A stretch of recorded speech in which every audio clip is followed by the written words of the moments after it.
Our search continues for the greatest car in the world. Now, somewhat preposterously, Richard Hammond's mouldy old Land Rover is rattling along in a clear lead, 29% of the vote. There's a bit of a battle for second place between the McLaren and the E-Type. Everyone else, the lowbrow Mustang, for example, absolutely nowhere. But now, my turn.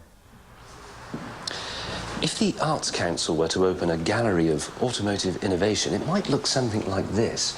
We've got the Mercedes S-Class and the Range Rover with their fluid suspension systems, the smart car with its semi-automatic gearbox, and the A-Class whose engine slides under the floor in a crash, the Audi A8 with its space frame construction and headlights that swivel as you steer. Imagine if all this marvellous technology could come together in one car.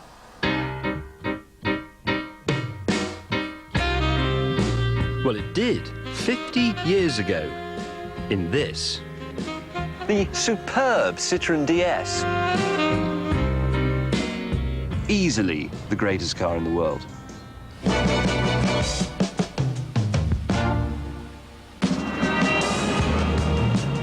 There have been other groundbreaking cars. The Model T was mass-produced. The Fiat 500 was a packaging miracle. But they changed only one thing at a time.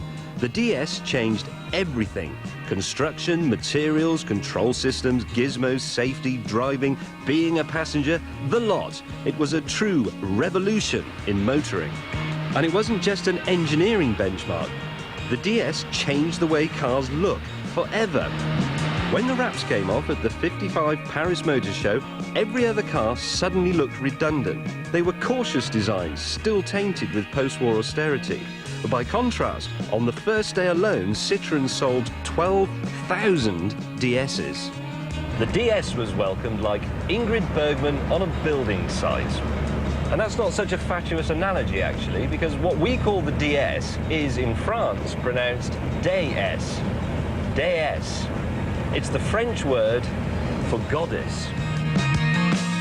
It is a thing of beauty, but it's a French sort of beauty. It's not the sort that would make you wave your arms around as a new Ferrari might. It's the sort that you look at and then go away and discuss over a cup of coffee, maybe all day.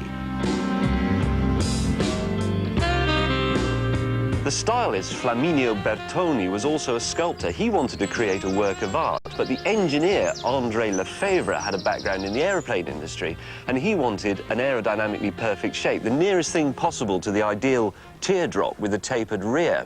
Well, we got both.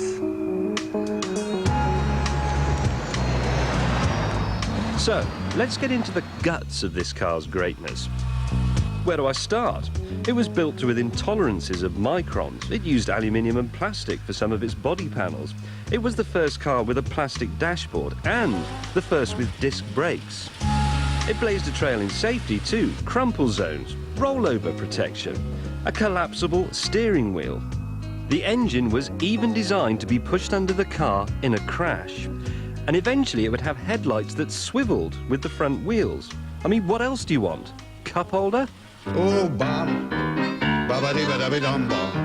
At the heart of the DS is a hydraulic system called hydropneumatic. Now, there are no springs in the suspension. Instead, there are these balls of nitrogen gas. I'm sure you know that a gas under compression becomes progressively stiffer. So what this car has is a variable rate suspension system. You thought that was new. It kept the tyres in contact with the surface, even on those really choppy French back roads. You could set it to various heights, and it was automatically self-levelling.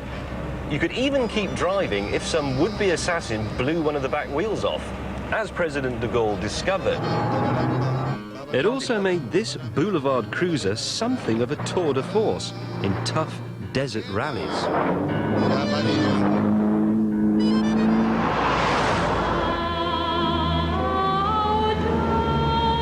But what really amazed people in 1955 was the quality of the ride. It is still absolutely phenomenal. It's sort of like going along on a bed of fluid. Actually, of course, it is going along on a bed of fluid. It was, and in my view remains, the greatest single leap forwards in car design since, well, the car. And what's really amazing is that any car that you drive today owes something, somewhere, to this, the goddess. OK, if you want to vote for the Citroen DS, the number to call is 09001 9900 and then 09 on the end. You can vote for any of the cars at any time. Calls cost no more than 10p and the numbers are all on our website.